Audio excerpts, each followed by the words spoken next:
So my name's Colin Sweetman. I'm a HiveMind expert practitioner, just like yourselves. And I was press ganged. I mean, asked if I could do the first of these webinars on leadership and accelerated business change. And basically, what you're going to hear tonight are just my personal views. You may agree, you may disagree. Either way, it's absolutely fine. It's just my view. So just a little bit about me, first of all.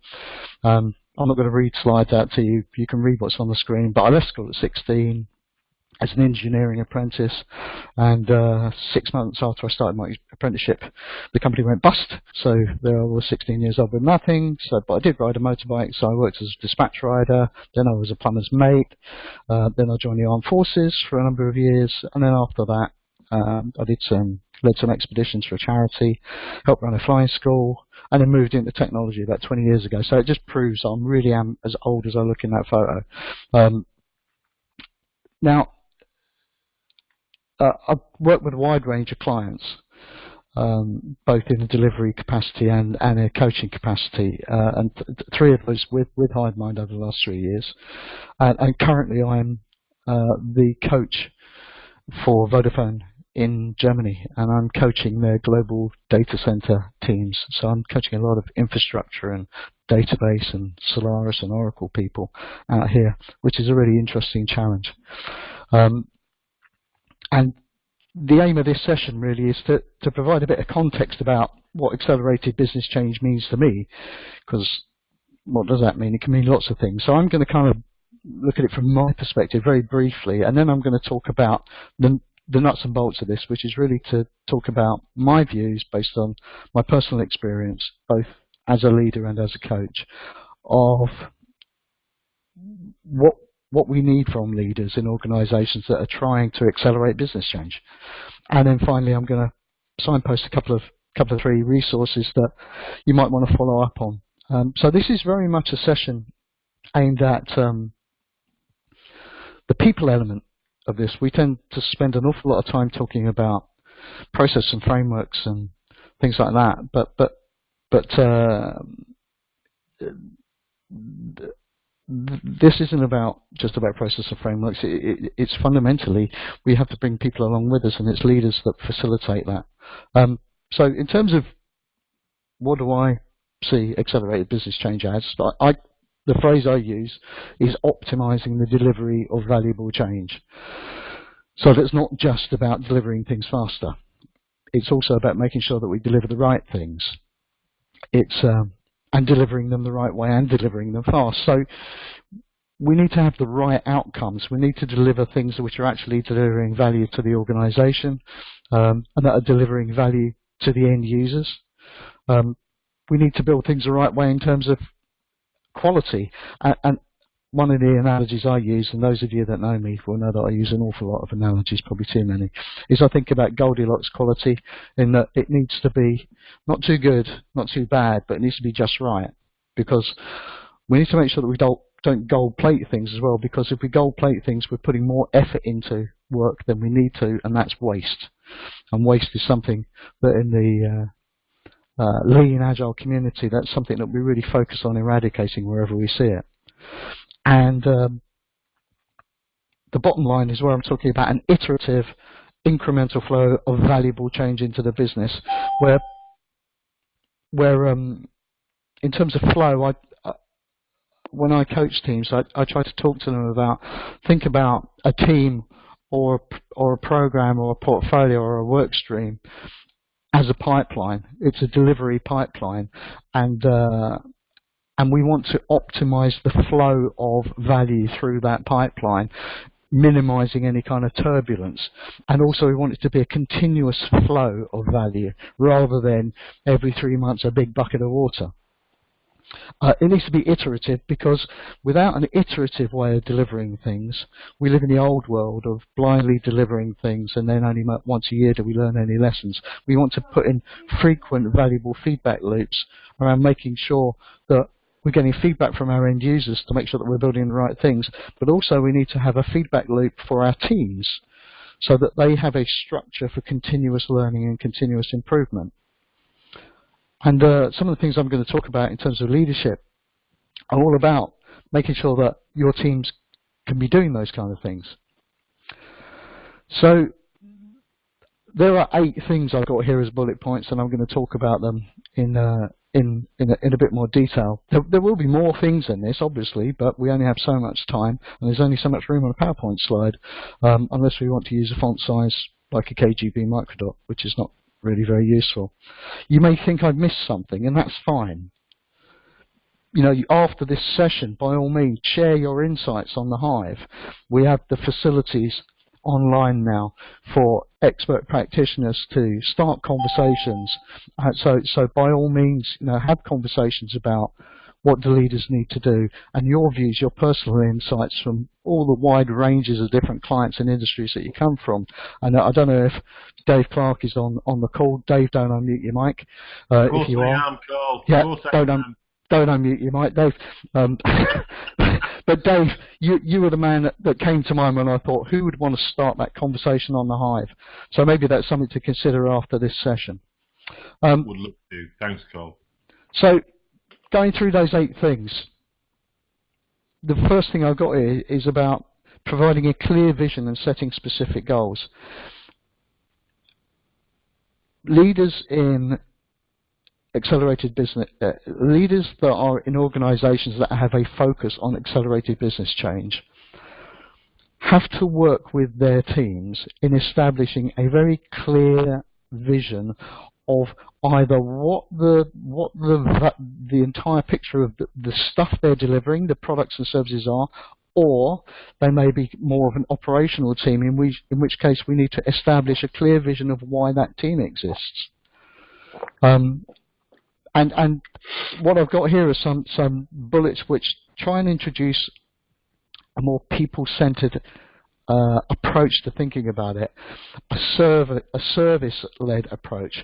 So any team exists to serve people, their customers, and we need to have a clear understanding of what those people need. We need to understand what kind of stuff does the team do to meet the needs of those people, and there needs to be business value in that work, because otherwise it won't be profitable for the business to invest the money in running the team. Now, we've got lots of models that we use, coaches like myself use, simple templates to be able to establish the vision for a team or the vision for a product or service that a team is going to deliver. I'm not going to go into that now. That little image I've got over there on the right-hand side from Jack Kennedy's speech back in the early 60s, where he made a speech at university talking about we choose to go to the moon and we choose to put a person on the moon before the end of the decade. That's a very clear and powerful vision statement. That provides a destination.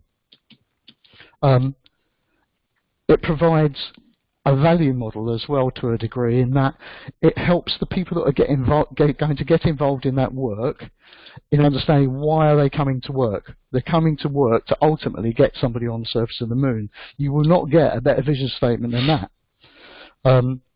It provides some scope boundaries in terms of this vision is not about us going to Mars. It provides a value model around some of the things that we're going to need to do in an iterative, incremental manner to get to that final vision. And there's a lovely phrase that there's a guy called Jason Little his kind of focus is all around lean change management, and I'm going to mention him later on. The way he talks about setting a vision for a team, if you're the leader, is to provide a common mission container, so that both the team and everybody that interacts with the team has absolutely no doubt about why that team exists, what they do, and what value they bring. It sets direction, and there's another really nice phrase that I picked up from somewhere, it's not mine, but I love it, which is, it gives a team a single North Star to navigate by. And it provides the boundaries for everybody to know. And in the future, that can cause massive benefits in terms of the interactions of you as the leader and the team with your customers. Because if everybody understands what the boundaries are very clearly, it helps us resolve a lot of misunderstandings before they get out of hand, around scope creep particularly. We want to encourage self-assessment and self-organization. Agile teams are all about self-organisation, self-management, and if we've got the alignment that we can provide by giving our teams a very clear shared vision and perhaps a roadmap with some incremental goals, and then we allow the team themselves to find the solution to solving those goals, we'll start to build autonomy. And as we start to build autonomy, you'll start to build trust between the team and yourself as the leader. So in this image, which sadly is from Henrik Nyberg, who's one of the coaches at Spotify, and he's a great coach. That top right quadrant is the one which is a little bit blurry, the way that the image has been converted, but the leader's saying we need to cross the river, figure out how. So he set a goal for the team, and he's allowing the team to come up with the best solution for doing it. And that's really, really important. The vision and goals provide alignment for the team, and a collaborative culture supports the autonomy of the team being able to work this stuff out for themselves. There is no point hiring really good people that cost an awful lot of money and take a lot of time to find, and then micromanaging them. You need to become a champion of prioritization. You need to live and breathe the model of a single column backlog.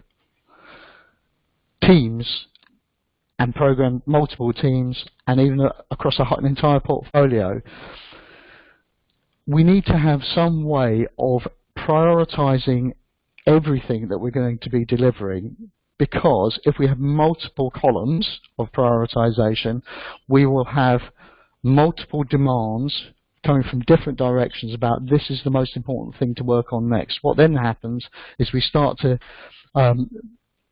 get more and more and more work in progress at all kinds of levels, and then the progress of work starts to slow down.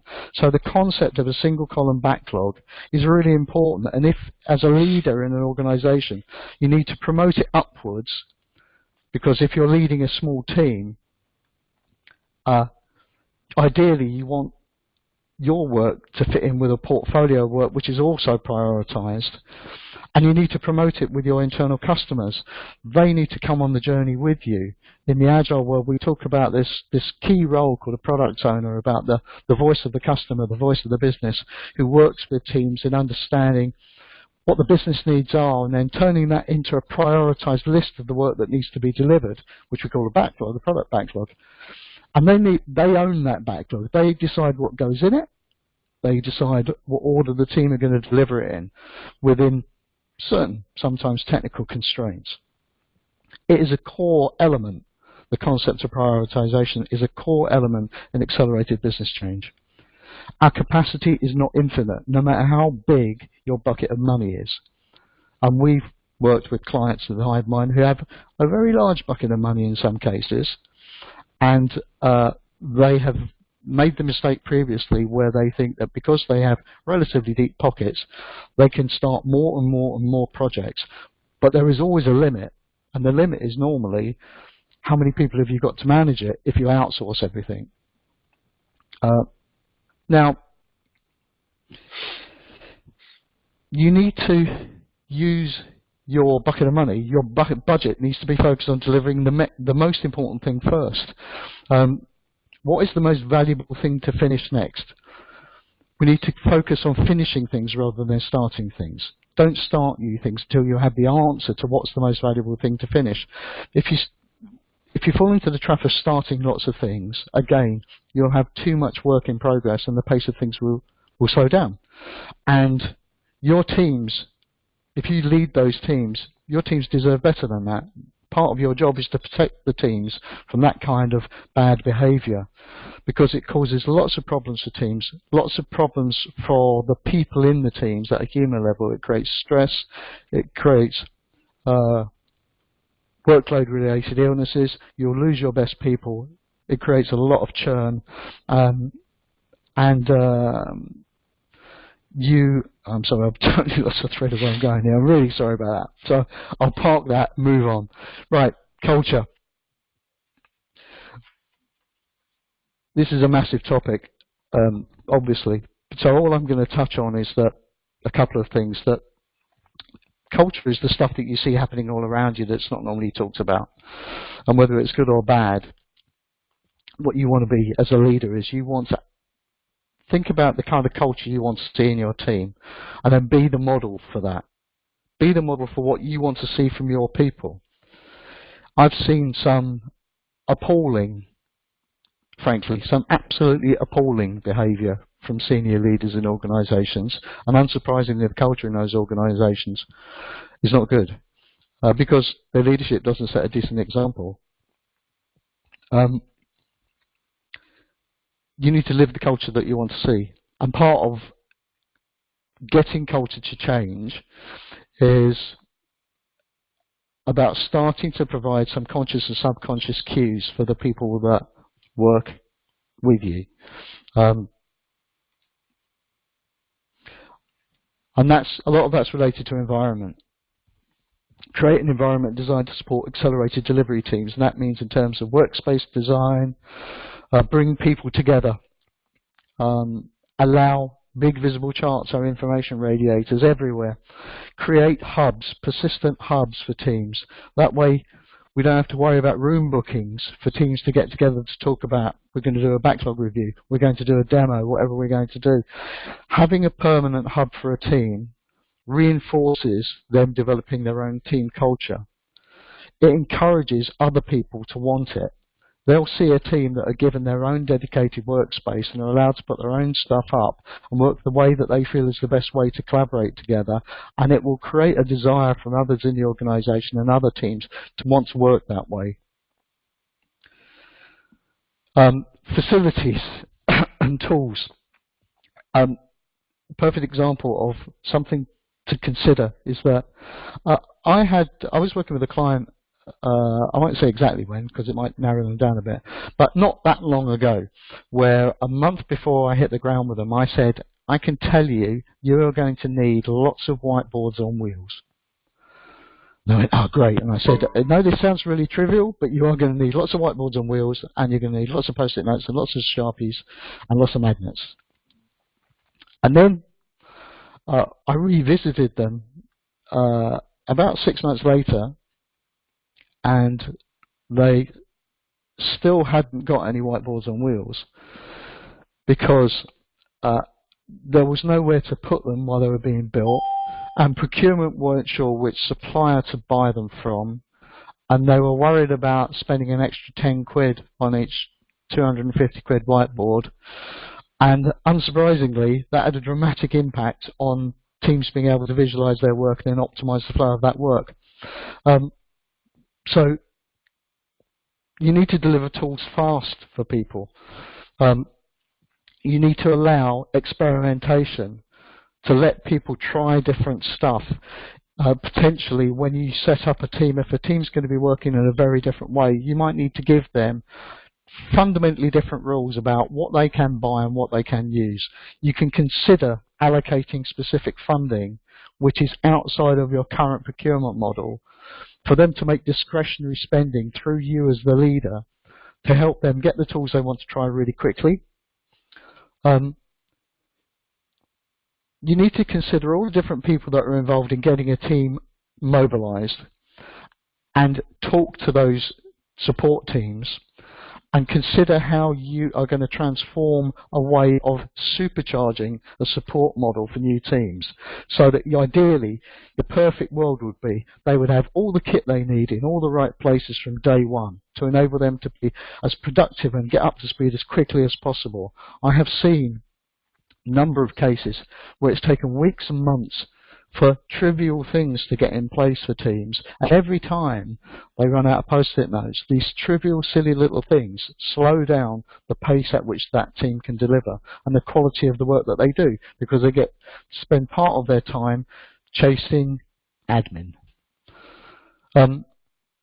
If you can't co-locate your teams, and a lot of organisations can't, my current client being one of them, in some cases they can't co-locate their teams, you need to have excellent technology. I mean, we are working to a certain extent as a kind of distributed team tonight. And at the moment, fingers crossed, our technology is holding up in being able to collaborate in some way. But you need really good network connections to the internet. You need good broadband connections, great Wi-Fi. You need good laptops, good machines. You need a selection of good tools for different teams to use for visualizing their work, whether it's LeanKit or Trello or Jira or whatever the tools are, and I would suggest you try lots of them before you standardize. It needs to be really, really good, because if you've got bad technical tools, it's going to absolutely cripple a distributed Agile team. And it will really hamper you as a leader in being able to get visibility of how things are going if you're not co-located with them all.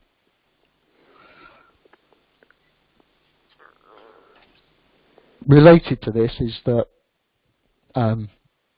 it's a relatively contentious point, this, but I really do believe it, is that you need to, if you really want to build a real accelerated delivery capability, you need to create real teams. Matrix structures, matrix management structures, where we have line management who manage a pool of people with a specific skill, and we give 20% of somebody to that project and 30% of somebody to that project and 33% of somebody to that project. They exist to support the old model of maximizing busyness. It's a focus on resource efficiency rather than making people working within teams to be as effective as possible. Matrix structures erode effectiveness and they hide the truth. Matrix structures, in my view, and I know it's quite a strong view, they are there to hide the truth that we have finite capacity. We can't do everything all in one go. There's a beeping I'm hearing on here. I don't know whether that's everybody can hear that. No? Okay.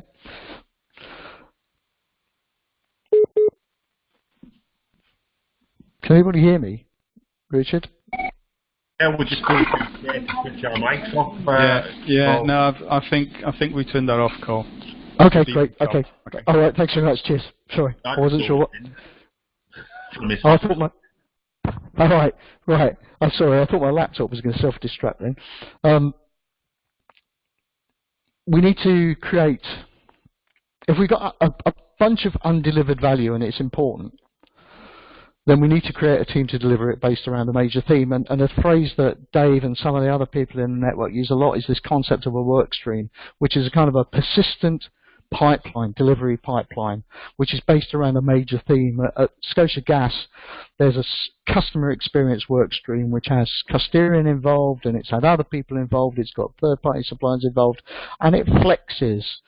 But it has a core thread running through it, and it flexes depending on the kinds of things that need to get delivered through that pipeline. But it's a persistent pipeline. And that CX work stream, over time, will develop its own culture within, hopefully, the vision and boundaries that have been set. And I know that work stream has been given some vision and some boundaries because I spent some time working with the people that did it. High performance, we all want high performing teams, and high performance comes from trust more than anything else, in my opinion. Really high performing teams come from people that trust each other. I know there's a horrible old cliched meme that you see pop up on LinkedIn now and again, but trust is vital if a team is going to be really high performing, self-organizing, self-managing.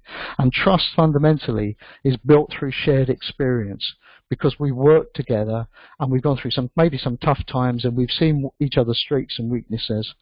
And shared experience comes from persistent teams, not a matrix style where somebody comes in and works for 2 weeks on something and then disappears, and then somebody else comes in, or maybe they only work on Mondays and then they work for another team on another day. We just don't build that level of shared experience. You certainly won't build a culture for that team, and you won't get the level of human commitment to deliver great products and services from people that dip in and out of the work.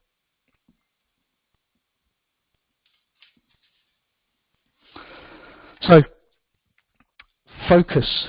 As a leader, focus on supporting your teams. Check the alignment periodically with the vision and the goals. How's the team looking? Does it look like we're still aligned to as a team, we're still heading in the right direction towards that guiding North Star? How are we doing in terms of trying to achieve those goals? The vision that we set should remain relatively static. It's fairly stable normally, the vision. The goals might change. That's normal, and actually in some cases it's a very healthy sign, because what it may tell us is that as we're moving towards each of these goals successively, we're learning. And what we're learning is that some of the goals we set early on actually might not be the right goals, as long as it's within the overall vision.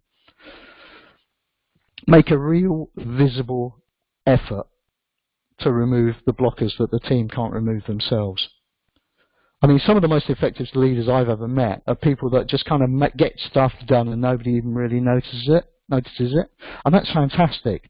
But in the early days, you have to earn your spurs, so to speak. You need to show the team that you are going to step up and get involved, and if they come up with something like, Fred's copy of Visual Studio isn't working on his laptop, well, that's not something that the team can fix themselves. So who picks it up and takes it on board? Well, somebody's got to, and whether it's a Scrum Master or somebody else in a team, somebody in a leadership role has got to own that and go away and fix it. Our bandwidth is terrible for our distributed team. Well, who owns that? The leader of the team. Because the team can't fix that. So they need to go and talk to their peers about resolving that and getting better quality bandwidth for a distributed team. Make it visible that you're helping those guys, and make it visible with your peers that you're doing this stuff as well, because you need to be an influencer with your peer group as well as being an effective leader with your guys. Really step in front, so to speak, and protect the team from outside interference. That works at lots of different levels. A very, very basic small team level, where lots of you may be familiar with this, is that quite often we'll form a team to start working on a particular piece of work, and then a few weeks or a few months in, somebody will come along and say, I need Fred, and I need Fred now, because Fred was working on Project X 6 months ago, and we need to get some bugs fixed. Well, it's the leader's job to step in front of Fred and protect Fred from that and say, you know, I understand, I feel your pain, but we need to sit down and have a discussion about it, because we make commitments to our customers and our product owner, if we've got one, based on our expected capacity over time. Now, if Fred goes, our capacity model is broken. So we'll have to reset lots of expectations, or we're going to have very frustrated and disappointed customers. So we need to talk about the potential impact of Fred leaving the team. I'm not saying Fred won't move out of the team, but it's the leader's job to have a considered conversation rather than Fred suddenly feeling he's being pulled from pillar to post. That's a very simple example at a very low level, but it's the sort of thing that leaders need to do. You need to protect your guys, where people who may be in a more senior position to them may be giving them a hard time. You can't leave your guys in that kind of situation. It's your responsibility. Be looking for ways to help them be a better team. And basically, I would just say, reflect periodically on your own. Think about how you can be a better leader, and listen to your people all the time, and watch them, watch their interactions. It's something that a coach does a lot, is we listen a lot and we watch a lot, and we look for things like the non-verbal communication and little subtle signals that we sometimes see which indicate that maybe things aren't quite right within the team, but nobody said anything about it. So you need to be mindful of these subtle things, and it's a learned skill. You get better at it from experience. Get out of the way and lead from the back.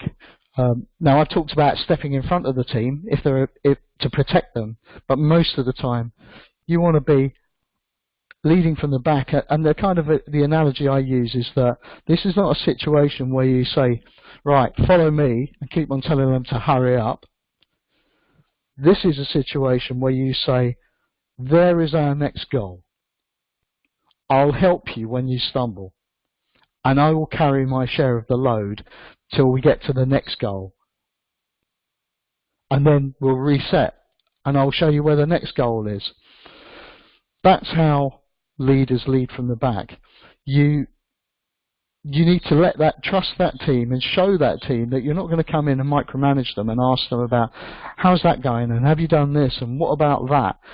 By all means, come to their stand-ups and observe their stand-ups, and then you can see that how the work is flowing through the team, and there will be other organisational activities that happen like retrospectives and backlog review sessions and demos and all those kind of things. But you need to be really mindful of moving away from that kind of traditional command and control management model of assigning tasks to people and giving them deadlines. You need to set goals, establish a vision, set goals, and then step back and look for how you can help the team get to where they need to be on an incremental goal-by-goal basis. Some key priorities. Some of this is a little bit of repetition, but in a slightly different way. So I'll whistle through them relatively quickly. Key priorities.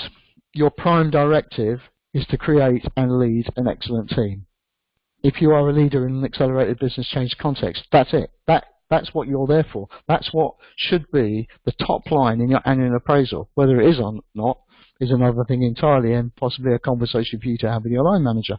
But your prime directive is to create and lead an excellent team. You're there as a leader. You need to build and maintain trust at all levels, building trust with your team members, and that's the quickest way to do that is by your behaviour, by your attitude to the team and your behaviour in terms of helping the team to be successful. But also you need to build and maintain trust upwards so that you are given the freedom that you need to be an effective leader in this kind of context from your own line management, and also you need to build and maintain trust with your peers, because your peers and you are also a team, and you need to think and work like a team. You need to be an example. I've kind of talked about that, right down to the simple things like, if you're going to have a meeting, start it on time, be organised, don't look like a one-armed paper hanger in a bloody tornado when you kick it all off. Look professional, act professional, act like a leader. Start on time, have agendas, finish on time, don't overrun, don't let people down, don't mess people about. Be an example and exhibit the behaviours you want to see in your team members. Care about the people, care about them. Sometimes you will see behaviours, and I see it in every team that I work with, there will be some people where some of their attitudes and behaviours will not align with my own attitude and behaviour system. But you need to sometimes take a step back and understand that we all come from different backgrounds and different things have shaped us, and you need to think about things from a human perspective. People do things for a reason, whether they know it or not. Everything we do for a reason. It may be because of prior conditioning, prior experience. It may be all sorts of things that may be happening to us outside of work at the moment, and you need to be mindful of that and really care about the human side of things with your people. You've been entrusted with a third of their lives, their working day. So try and make your role as benevolent as possible with them. Give your team the environment and the tools to be great. It's your job to do that. You're the person that has to go away and say, my guys need this. If we want to be really a great team, and we do want to be a great team, these are the things we need, and you're the person that has to go banging on doors to try and get it. Do everything in your power to give them all the tools they need to be as good as they possibly can be. You need to give them time to reflect and improve. At the beginning I talked about this iterative cycle, and the reason why we have iterations, whatever we may be doing, whatever model or framework we might be using, is so that we have feedback loops predominantly, and so that we iteratively plan. Your team needs to have regular scheduled time set up in the diary in advance for them to go into a room and close the door and have a conversation, an open and honest conversation about how they're working together as a team and how could they be slightly better. Because if you don't give them space to do that, you have no continuous improvement model, no continuous improvement structure for that team's performance. And it's your job to give them the time and space to do it. Talk to your customers. You need to collaborate with those people and share the vision and goals of your team with the customers, because they're the people that are going to have the expectations of what the team are going to be doing. Now, if their expectations are in direct contrast to the vision that you're about to set for the team, you're going to have some big problems. So if you're unsure about what is the vision structure, what is the overall vision model for this team, the first way of finding out is to ask the customers, what will you want from this team? And then periodically go back and talk to them. Make sure you get not just about the actual project work, but just to talk about how this team collaborates with them, because that's a two-way street. Be visible, but don't be intrusive. It's fairly obvious. I saw a really nice analogy the other day, which was sometimes the most benevolent, kind, decent, nice people who are leaders walk into a room where their team's working and say, "How's it going, guys? How's it going?"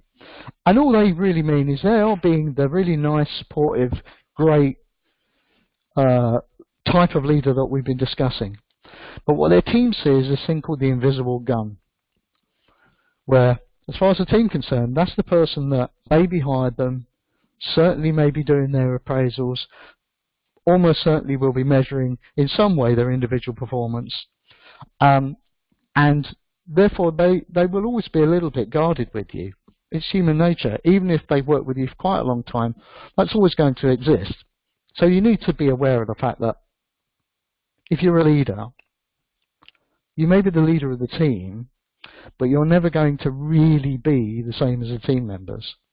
And sometimes that's hard for people to take on board when they've been promoted from amongst their peers to lead a team, which includes some of their old peers.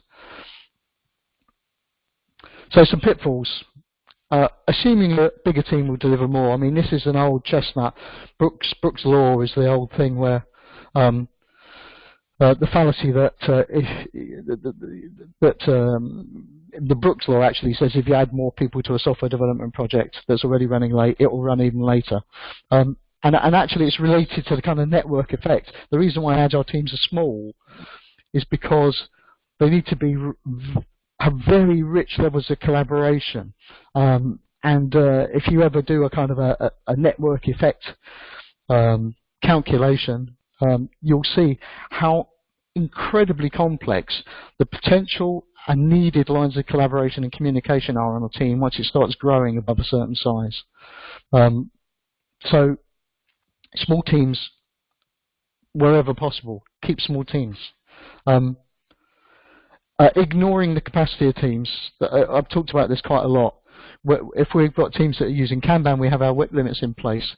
If we have teams using Scrum as a framework, for example, then we have things like we have our capacity planning is at the part of every sprint planning session. We also have the kind of rules around the rules of thumb around the best size of a team is kind of between 3 to 9 people. When we start to visualize work at a kind of a portfolio level, where we're looking at the work of lots and lots and lots of teams, we lose sight of the fact that we should be looking at what people are doing, and we start seeing where projects are. And I've worked with organisations recently, and I know some of you guys have because of the same organisations, where when we've looked at things at a portfolio level, we've seen like 50, 60, 70, 80 projects in flight with an IT team of less than 150 people. Well, if that isn't ignoring the capacity that you've got to do work, I don't know what is. It's bonkers. We need to set WIP limits and enforce them at all levels, and leaders are the people that start to do that at all levels.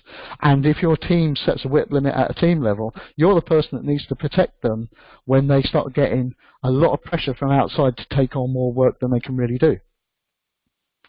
Adding new Agile stuff without stripping away the old process and artifacts. Okay, now we're going to have a product backlog, but we're also going to do detailed requirement specifications.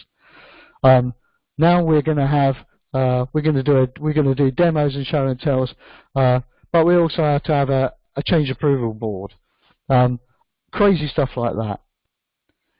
If you're going to allow people, or you're going to want people to work in a different way, you have to allow them to work in a really different way. And it's leaders that are the people that set those parameters. Implementing a big a framework and expecting your people to change. This is really not fundamentally about process change. It's about cultural change, and cultural change that's led by the leadership, the different levels of leadership in an organization.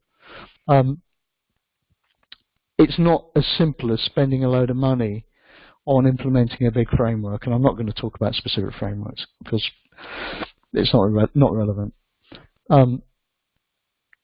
Expecting too much too soon, because it's about people, because it's about cultural change, it takes time to start to adjust people's expectations and behaviours. It isn't just about process change, and not realizing that you and your peers are a team too. And again, I worked at an organisation recently where I suppose I call them the senior leadership team, are a team. They're called the senior leadership team. But I've rarely seen a more dysfunctional group of people in the same workplace. And unsurprisingly, that dysfunction is replicated further down the line. You need to demonstrate what a great cross-functional, self-managing, self-organising team is by being a team member in that leadership team. And then your team will see how you and your peers work, and hopefully will start to replicate that good behaviour. So I'm starting to wrap up now. You'll be delighted to know. So 3 quick key resources, and these are possibly a little bit more unusual than you might see sometimes. Hopefully some of you may be aware of this one. It's a book by a man called Robert K. Greenleaf called Servant Leadership, A Journey into the Nature of Legitimate Power and Greatness. And these resources are for you to go away and hopefully get hold of and absorb, because they might stimulate some thinking along different lines to the way you normally think. So Rob Greenleaf, he came out in 1970 with an essay called The Servant as Leader, and he was stimulated by reading a book called Journey to the East by Hermann Hesse. That was published back in the 1930s, and basically that book is a spoiler alert. That book is about a group of travellers that come together because they want to undertake a pilgrimage to find this place where these incredibly wise and enlightened people are, because they want to get enlightenment themselves. And as they form up to start this journey, they hire a servant, and the servant is called Leo. And as they go through the trials and tribulations of the journey, it's Leo that keeps them enthused and helps them with their stuff and carries their heavy loads and does everything for those guys. And then one morning the travellers wake up and Leo is gone, and Leo's gone, and the travellers are in complete disarray and despondent. They give up and they break down. They don't know what to do. They don't know how to do it. And then it's only later on that they actually discover that Leo was really the leader of this group of enlightened people that we're trying to find. And the lesson that he was teaching them was that one of the most effective things you can do to be a great leader is to act as a servant. There's a lot more. That's Journey to the East. That's not servant leadership. So I would really recommend that you have a look at the servant leadership. And an awful lot of people set a lot of store by this book. It's not like your typical kind of Agile lean book at all. But I would recommend that you take a look at it and have a read through it and get some insights. It's a series of essays that he wrote. The second one is another slightly unconventional one, which is the Handbook for New Employees for Valve Software. Now, Valve Software, they own a thing called Steam, and Steam is the world's largest distribution platform for PC games.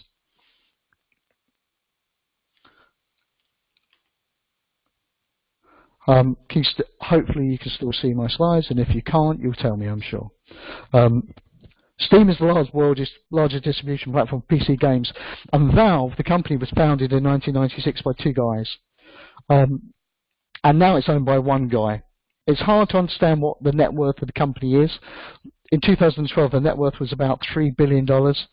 It's definitely much bigger now, but because they're a private company, you can't really get hold of that. And they have a very, very unconventional way of dealing with accelerated business change, and the way that they form and disband teams, and the way that they lead and manage people. And that's all explained in this Valve handbook, which is out there on the web. You can either Google it, or you may better kind of make a note of this URL. If you Google Valve Employee Handbook, you'll find it. It's a PDF. Now, that's a company that's now worth certainly significantly more than $3 billion. They have a very unconventional working model.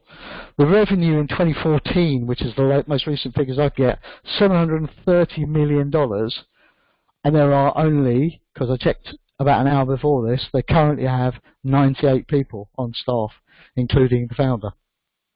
So they must be doing something right. And the way they do it is unlike anything I've ever seen before. So there's a really unusual way of seeing how an organization can be extremely successful in accelerated business change, because that's what they do. They're releasing valuable stuff almost daily, and it's generating lots of revenue for them. Have a look at their new employee handbook. It's not a dry read, I trust me. Finally, this resource is a YouTube presentation about rethinking agile transformation. It was published in March on YouTube, and it's a 2016 talk that was done at the Agile Montreal conference by Jason Little, who's somebody I mentioned earlier on. And his focus is on lean change management. And Jason's got a very particular way of looking at things from a lean perspective, and I think it's this particular talk is a really refreshing look at how agile transformation happens in organizations, and what it means in terms of leaders to a degree. Also, there's his book, Lean Change Management, which is out there. You can just Google Jason Little, Google that, Rethinking Agile Transformation talk. And it's about 49 minutes long, so it's not incredibly long, and it's good value, and it's well delivered, and it's quite entertaining, and there's some really interesting insights that made me think when I saw it. So there we go, guys.